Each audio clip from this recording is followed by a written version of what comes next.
ये मेरी दूसरी क्लास है मेरी। इससे पहले मेरी ये क्लास हुई थी इन्वायरमेंट की, यूपी टेट के लिए। ये जो क्लास है मेरी, ये एसएससी के लिए, रेलवे के लिए, या जितने भी वनडे टेस्ट हैं उन सब के लिए जरूरी है। अच्छा, मैं यहां पे एक बात और बता दूं कि ये टॉपिक जो है कहीं ना कहीं यूपी टेट में भी है, लेकिन यूपी टेट में थोड़ा सा कम है। तो अगर बच्चे चाहें तो यूपी टेट वाले या सी टेट वाले भी देख सकते हैं, लेकिन क्या है वहां पे हमें कम पढ़ना पड़ता है, और यहां पे हम पढ़ेंगे यहाँ पे ज्यादा है। तो चाहे तो वो भी देख सकते हैं इंफॉर्मेशन के लिए, इसमें थोड़ा ज्यादा पढ़ाऊंगा। और वहां पे मैं जब आपको बायोलॉजी का पोर्शन जो आपके सी टेट में, यूपी टेट में या उत्तराखंड टेट में, वहां पे मैं कम पढ़ाऊंगा मैं आपको। अब एक बात ध्यान रखना, इसके अंदर राइटिंग में मत जाना बिल्कुल भी, क्योंकि इसके नोट्स जो है वो आपको टेलीग्राम पे मिल जाएंगे। जैसी वीडियो डलेगी आपको टेलीग्राम पे नोट्स मिल जाएंगे, साफ साफ टाइपिंग करे हुए हैं वो, मेरे खुद के बनाए नोट्स हैं वो। बस आपको समझना है यहाँ सारा खेल बायोलॉजी का जो है वो है समझने का खेल। एक बार आप समझ जाओगे तो उसके बाद आप नोट्स से पढ़ो, किताब से पढ़ो, कहीं से पढ़ो, सब कुछ समझ में आएगा आपके। तो राइटिंग में मत जाना। अब मैं आपको जो पहला चैप्टर पढ़ा रहा हूं वो चैप्टर किताबों में जो है पर टिपिकल लैंग्वेज में दे रखा है वो। अब जबकि हालांकि हम उस चैप्टर को छोड़ देते हैं, हम बीच में से पढ़ लेते हैं, लेकिन देखा जाए तो बायोलॉजी के जितने भी चैप्टर हैं, जंतु विज्ञान हो या वनस्पति विज्ञान हो या जूलॉजी हो या बॉटनी हो, जितने भी चैप्टर हैं वो सारे चैप्टर रिलेटिव है एक चैप्टर से जिसका नाम है सेल, हिंदी बोलते हैं कोशिका। अच्छा, एक बात और ध्यान रखना कि बायोलॉजी के साइंस के से भी, फिजिक्स हो, केमिस्ट्री हो, बायोलॉजी हो, इसके क्वेश्चन जो आ रहे हैं आजकल वो आ रहे हैं इंग्लिश में। मतलब यह है जो इंग्लिश का वर्ड है वो हिंदी में लिखा हुआ आ रहा है। तो कुछ सब्जेक्ट तो ऐसे हैं जहां पे आपको इंग्लिश में पढ़ना पड़ेगा। मैं हिंदी इंग्लिश दोनों बताऊंगा, जैसे कि इंडियन इकोनॉमी है और जैसे कि आपका बायोलॉजी है, ये साइंस का कोर्स है, पोर्शन है, यहां आपको हिंदी और इंग्लिश दोनों पढ़ना है। ठीक है, तो मैं पढ़ा रहा हूं मैं आपको क्या चैप्टर सेल से यानी कि कोशिका से। तो चैप्टर का नाम लिखना भूल गया मैं, इसका नाम है, चैप्टर का नाम कोशिका। अब ध्यान रखिए, इंग्लिश में बोलते हैं इसको हम सेल बोलते हैं। देखिए, मेरे पूरी शरीर के अंदर सबसे छोटी इकाई जो है, ये बात की बात है, मैं बाद में बताऊंगा वो क्या है, सेल है। इवन यहां तक कि मेरे शरीर में जो ब्लड है वो भी एक सेल है, इवन जो थूक है वो भी एक सेल है, हम बाल हैं ये भी एक सेल है। तो हम सेल सेल सेल पढ़ते हैं, तो आखिर ये क्या बला है सेल, ये चीज आई कहां से सेल, तो इसके बारे में हमें जानना पड़ेगा। दुनिया में पहले सेल हमारी आई कैसे, सबसे पहले कौन सी सेल आई, बैक्टीरिया में आई, वायरस में आई, किस चीज की सबसे पहले सेल बनी, तो इसके बारे में पहले समझ तो ले हम कि सेल क्या होता है। तो देखिए, सेल को समझने के लिए, क्योंकि हमारी पूरी बॉडी में कम से कम लाखों सेल हैं, करोड़ों सेल हैं, तो पहले एक सेल के बारे में समझ ले, वो सेल आई कहां से, उस सेल में क्या क्या होता है, क्या क्या सबके फंक्शन है। जैसे मेरे शरीर के अंग है, भाई ये मेरा हाथ अंग है, ये हाथ अंग है, नाक मेरा अंग है, ये अंग है, ऐसी सेल के भी अंग होते हैं जिनको बोलते हैं क्या, सेल ऑर्गेन हिंदी बोलते हैं, क्योंकि कोशिका के भी अंग होते हैं, जैसे मेरे अंग हैं इसीलिए बोलते हैं इसको क्या, कोशिकांग बोलते हैं।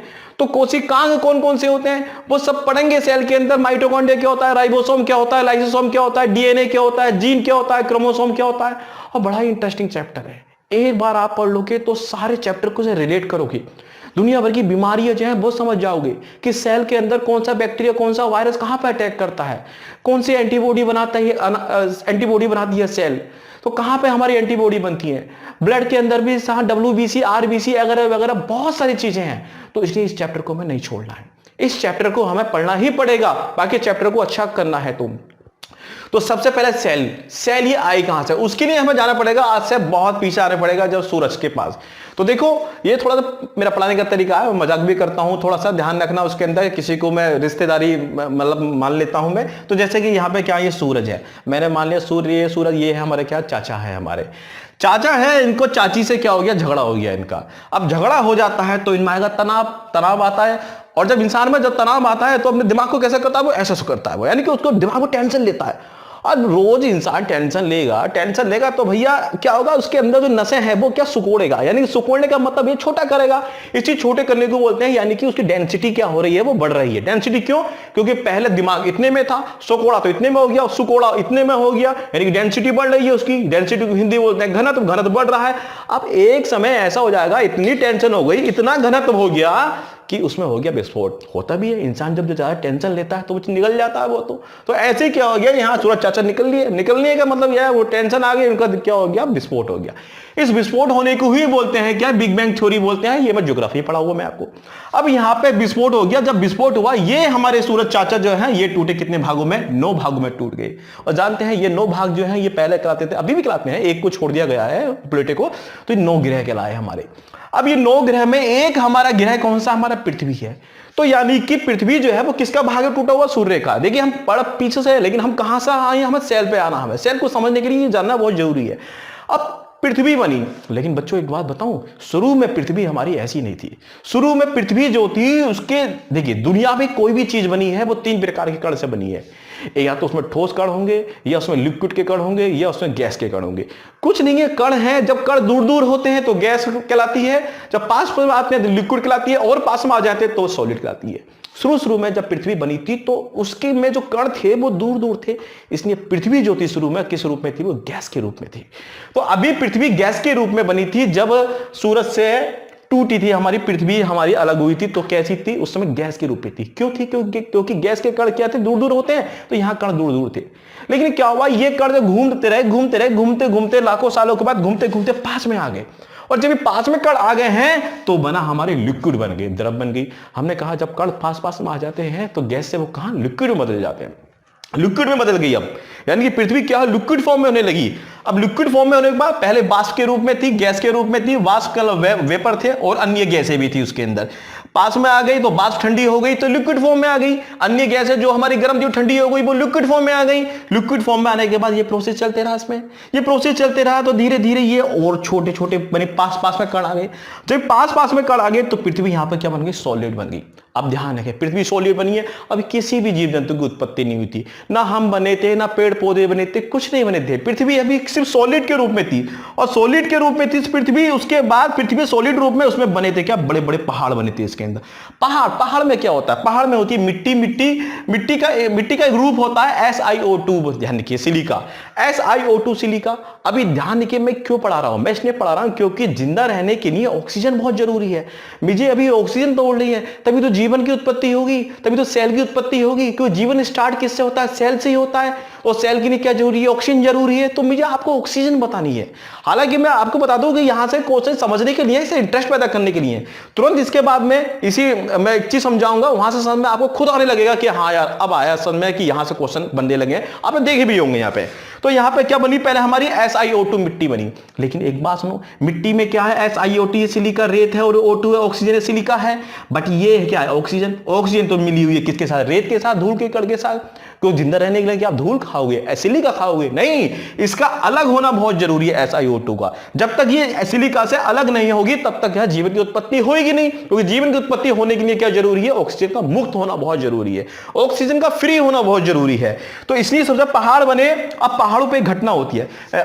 एक बात और इसके अंदर, पृथ्वी के चारों ओर जो पृथ्वी है हमारी, पृथ्वी यहां पर ले लिया मैंने, इस पृथ्वी के चारों ओर अभी कुछ कण ऐसे रह गए थे जो अभी सॉलिड के रूप में नहीं बने थे। उसी कणों के आवरण को जो बोलते हैं वो बोलते हैं वायुमंडल। यानी कि वायुमंडल में अभी कुछ कण ऐसे रह गए थे जो अभी सॉलिड के रूप में पृथ्वी पर अभी नहीं आए थे, उनको बोलते हैं गैसों का आवरण। उसे कहते हैं क्या, वायुमंडल बोलते हैं हम। अब यहां पर पृथ्वी के चारों ओर का आवरण बना। उस आवरण में क्या थे, हमारे हाइड्रोजन थी, नाइट्रोजन थी, ऑक्सीजन थी, सल्फर थी, और भी गैसें थी। लेकिन मेनली मैं भी ये बता रहा हूं जो एग्जाम में आते हैं, संभावना बनती है। अब पृथ्वी के चारों ओर गैसों का आवरण जो अभी सॉलिड रूप में, पहाड़ के मिट्टी के रूप में परिवर्तित नहीं हुआ था, वहां पे हाइड्रोजन, नाइट्रोजन, ऑक्सीजन, सल्फर थी। अब एक समस्या और है, आप क्या सर यहां तो ऑक्सीजन आ गए थे फ्री, यहां जीवन की उत्पत्ति हो जानी चाहिए। तो बच्चों शुरू में ऑक्सीजन जो है वो मुक्त नहीं थी। शुरू में ऑक्सीजन ये जैसे कि शुरू में हाइड्रोजन, ऑक्सीजन, नाइट्रोजन ने मिलकर बनाया था क्या, HNO3। इसे बोलते हैं नाइट्रिक एसिड। ध्यान रखें, नाइट्रस मत बोल देना, गलत हो जाएगा। नाइट्रिक, ये मैं आपको केमिस्ट्री पढ़ाऊंगा, नाइट्रिक और नाइट्रस में क्या अंतर होता है। नाइट्रिक एसिड बना, और ऐसे हाइड्रोजन, ऑक्सीजन और सल्फर, जो सल्फर भी थी उससे मिलकर बना क्या, सल्फ्यूरिक एसिड, H2SO4। केमिस्ट्री का वर्ड है, केमिस्ट्री में और समझाएंगे इसके। तो अब देखिए, इन दोनों को ही बोलते हैं क्या, अम्ल वर्षा बोलते हैं। जब ये पृथ्वी पे आते हैं, धरती पे आते हैं, तो उसे क्या बोलते हैं, अम्ल वर्षा बोलते हैं। अब ये अम्ल वर्षा बन गई हमारे, यानी कि नाइट्रिक एसिड, सल्फ्यूरिक एसिड। अब क्या नाइट्रिक एसिड, सल्फ्यूरिक एसिड खाओगे आप जिंदा रहने के लिए? नहीं, हमें तो ऑक्सीजन चाहिए। अब बच्चों देखो, यहां भी ऑक्सीजन नहीं है, यहां भी ऑक्सीजन सिलिका के रूप में, यहां भी ऑक्सीजन है तो सही, यहां नाइट्रिक एसिड के रूप में, सल्फ्यूरिक एसिड के रूप में है। तो कैसे जिंदा रहेंगे? अब होता क्या है यहां पे, अगली घटना यह होती है कि यहां पे अम्ल वर्षा होती है, पहाड़ों से बारिश होती है, पहाड़ों पर बारिश होती है। अब बारिश कहां होगी, पहाड़ों पर होगी, और पहाड़ों पर क्या है, SiO2 है। तो यहां पर क्या होता है, ये Si से और O जो है अलग हो जाती है, क्योंकि घुल जाती है। घुलने के बाद ये ऑक्सीजन अलग हो जाती है, सिलिका पृथ्वी पर रहती है। अब ये ऑक्सीजन कहां जाएगी, अभी मैं बता रहा हूं नेक्स्ट टॉपिक पर।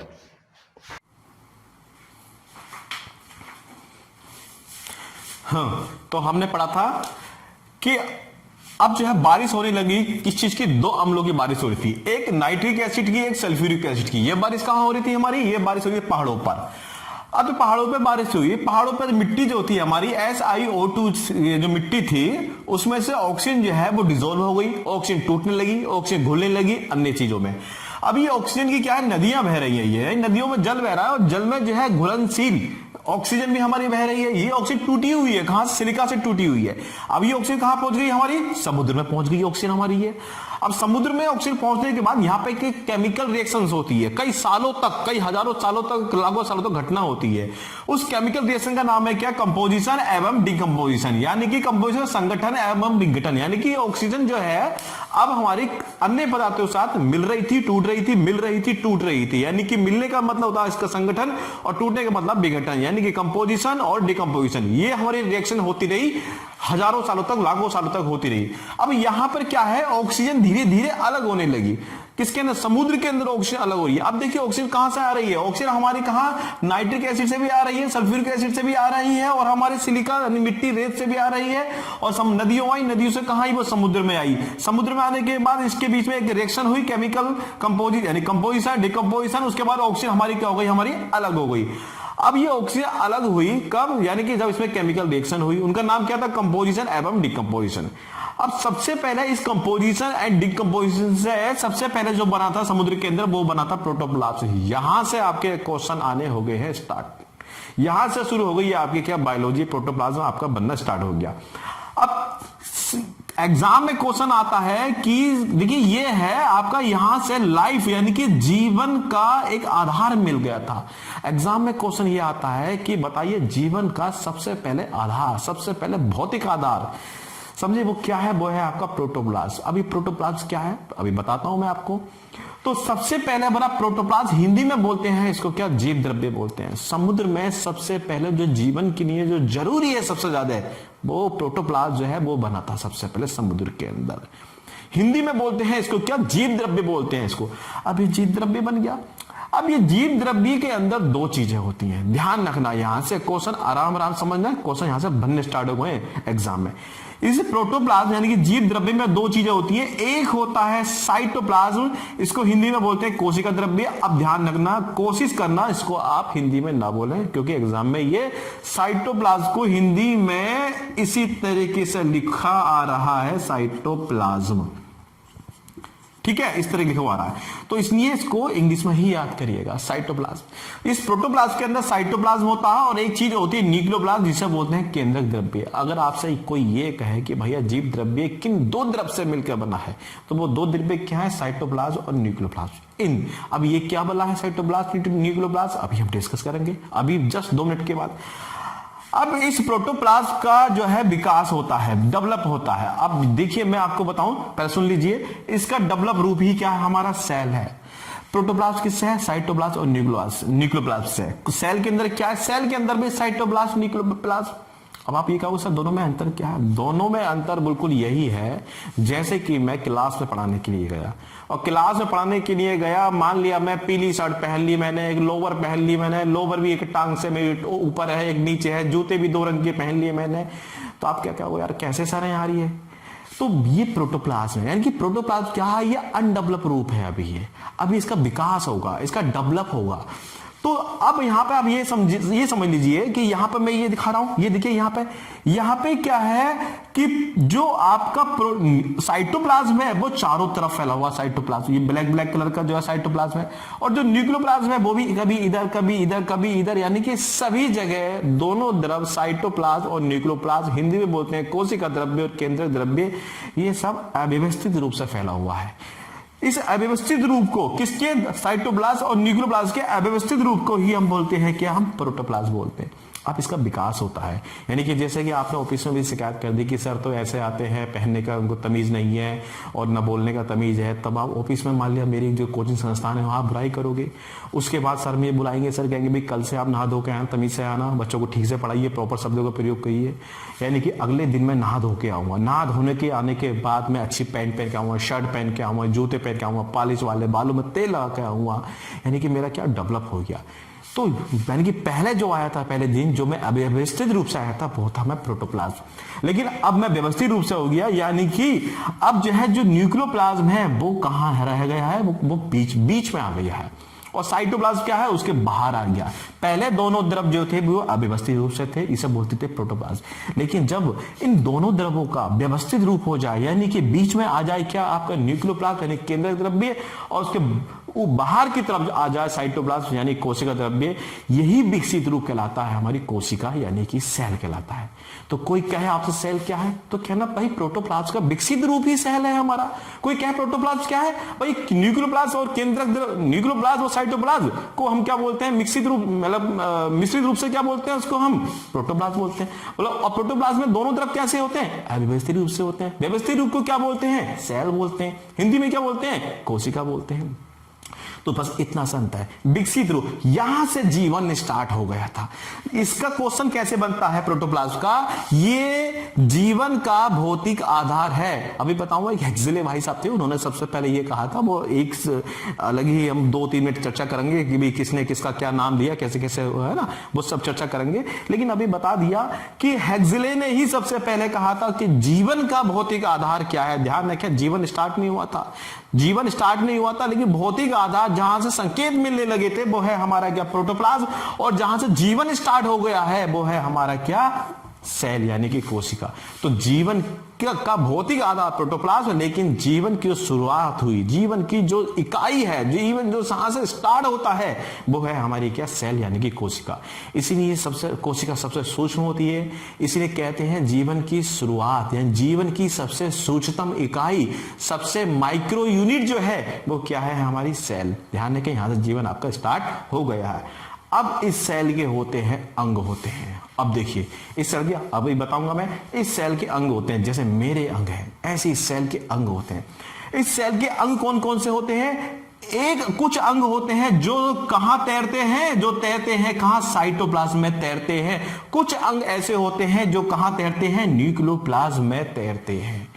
अब दोनों में अंतर क्या है, देखिए न्यूक्लियोप्लाज्म के अंदर जितने भी अंग होंगे उनके अंदर एक क्वालिटी पाई जाती है, वो है जेनेटिक क्वालिटी यानी कि आनुवांशिक गुण। आनुवांशिक गुण का मतलब ये होता है एक ऐसे गुण जो माँ बाप में थे, माँ बाप से बच्चों में आए, बच्चों में अगली पीढ़ी में, उससे अगली पीढ़ी में ऐसे जाते रहते हैं। इस गुण को बोलते हैं कि हम आनुवांशिक गुण। और ये कौन कौन से होते हैं, ये जीन होता है, डीएनए होते हैं, क्रोमोसोम होते हैं, ठीक है, और भी नाइट्रोजन बेस बताऊंगा। ये सब कहां होते हैं, ये सब बीच में यानी कि किस में तैरते हुए होते हैं, सब ये न्यूक्लियोप्लाज्म, हिंदी में बोलते हैं केंद्रक द्रव्य में तैरते हैं। तो अनुवांशिक पदार्थ कहां होते हैं, अनुवांशिक गुण वाले जो पदार्थ होते हैं वो कहां होते हैं, वो केंद्रक द्रव्य में। इसके बाहर अन्य द्रव होते हैं। थोड़ा सा मैं जानबूझ के गलत बता रहा हूं, जो सही बताऊंगा क्योंकि अभी गलत ही पढ़ना जरूरी है। इसके बाहर जो होते हैं उनमें अनुवांशिक गुण नहीं होता है, ध्यान रखें। अभी गलत बता रहा हूं, थोड़ा सा गलत बता रहा हूं, मैं ठीक कर दूंगा मैं इसको, क्योंकि अभी इसको सही करने की कोशिश करेंगे तो होच पोच हो जाएगा। कौन कौन से पदार्थ होते हैं इसके बाहर साइटोप्लाज्म के अंदर जो अनुवांशिक गुण नहीं रखते, वो होते हैं आपके माइटोकॉन्ड्रिया, वो होते हैं लाइसोसोम, एक एक करके सबको पढ़ाएंगे बढ़िया करके। वो होता है ribosome, lysosome, mitochondria, Golgi body, समझे, आरएनए, ये सब कहां होते हैं, साइटोप्लाज्म में। क्या इनमें अनुवांशिक गुण होता है, नहीं होता है, हल्का सा गलत है, फिर बता रहा हूं मैं, कभी अभी बाद में कमेंट करना अगर किसी को गलत में जानबूझ से पढ़ा रहा हूं, ताकि आपको होश पोश ना हो जाए। कुछ एक्सेप्शन है इसके अंदर, वो मैं जो क्वेश्चन बनते हैं वहां से बताऊंगा। तो ये हो गया हमारा क्या, सेल हो गया। तो सेल मानव की सबसे सूक्ष्म इकाई है, जहां से जीवन स्टार्ट होता है। प्रोटोप्लाज्म जो है जहां से भौतिक आधार है, दोनों को अलग अलग नाउन दिया गया है, अलग अलग संज्ञा दी गई है, ठीक है। तो अब हम पढ़ेंगे इसके एक एक अंग के बारे में और बहुत मजा आएगा पढ़ के। अब यहां से आपकी क्लास स्टार्ट हो गई है। उम्मीद करता हूं कि हमने सूरज से स्टार्ट करा था, सूरज कैसे टूटा और कैसे सबसे पहले गैस का गोला बना, लिक्विड बना, लिक्विड के बाद हमारा सॉलिड बना, सॉलिड से हमारा पहाड़ बने, उससे ऑक्सीजन हमारी कैसे टूटी, कंपोजिशन और डिकम्पोजिशन हुआ, कंपोजिशन डिकम्पोजिशन के बाद सबसे पहले प्रोटोप्लाज्म बना। प्रोटोप्लाज्म का हमारा विकसित रूप कहलाता है, हमारा सेल कहलाता है। प्रोटोप्लाज्म किससे मिलकर बना होता है, साइटोप्लाज्म और न्यूक्लियोप्लाज्म से। और सेल किससे बना होता है, ये भी साइटोप्लाज्म न्यूक्लियोप्लाज्म से। अंतर क्या है, प्रोटोप्लाज्म के अंदर दोनों बिखरे हुए रूप थे और जबकि साइटोप्लाज्म के अंदर क्या, एक व्यवस्थित रूप है। इसके बारे में पढ़ेंगे, बहुत सारी बातें पढ़ेंगे। अब शुरुआत करते हैं अगले